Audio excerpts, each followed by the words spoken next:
Hi, I'm Julia Farwell-Clay. I am a knitwear designer and a knitting instructor. And today what I am going to be doing is showing you the garter tab cast on. If you're here, you're likely followed a link from my pattern for the metronome shawl.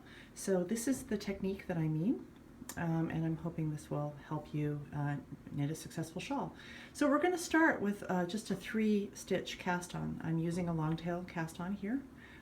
You can do a knitted cast on or a cable cast on, however you want to get 3 stitches.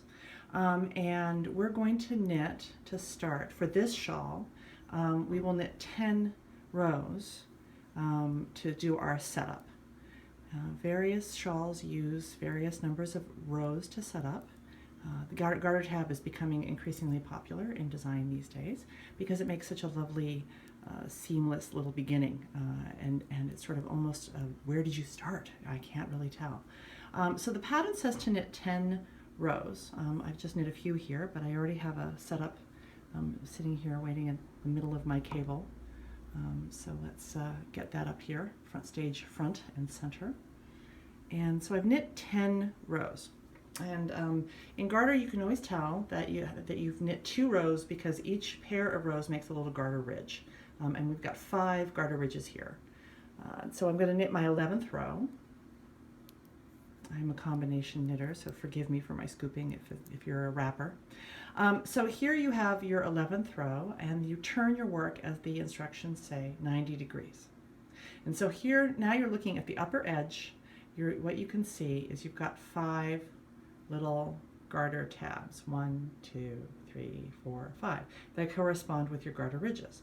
And these are the little bumps that are at the end, at the edges of your knitting.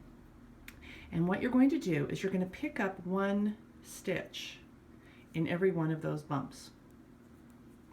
And so I usually do that by working my, just sticking my left needle through that bump and working it as if it were a stitch.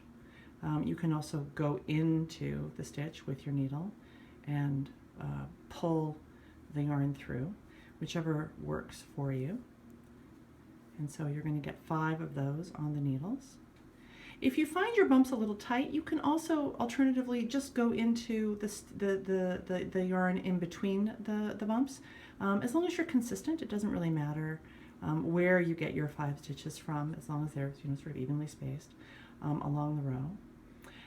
And then when you come to the end of those 5 stitches, you turn your work again 90 degrees. And here you have your cast on edge, okay? Now, since I worked a long tail cast on, I've got this sort of, it's a little bit funky at the bottom, but that's no big deal. I'm going to sort of approximate 3 stitches out of this row. If you were a perfectionist and you wanted the most perfect and seamless and invisible garter tab cast on, you could do this by working a provisional cast on, and then you go in, then when you come to this point, you undo your provisional stitches and you just slip them onto your left hand needle and you work them. And so there you have your garter tab cast on. It's 11 stitches, as the pattern states for metronome.